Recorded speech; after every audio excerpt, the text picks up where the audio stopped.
Kuldeep Sondhi arrives at what he calls home. The 93-year-old playwright is at the Little Theatre Club to watch a rehearsal of his play, Don Geronimo. Please, my lord, do not look at me like that. It tells the tale of the ruler of Mombasa in the 16th century who's torn between religions.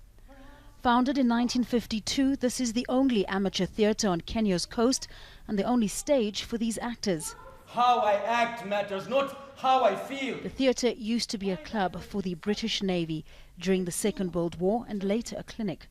Once a bastion of colonial exclusivity and racial discrimination, it later opened its doors to everyone, including Kuldeep.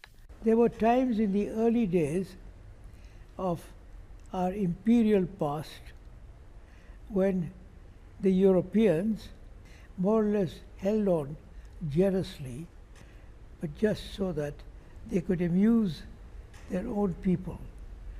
And all the other communities were held back. Watching his 14 plays staged here has given him great satisfaction and the chance to develop his craft. But the old theatre is on its last legs. Despite being a national monument, its frame is worn, its paint is peeling, and its furnishing has long lost its sparkle.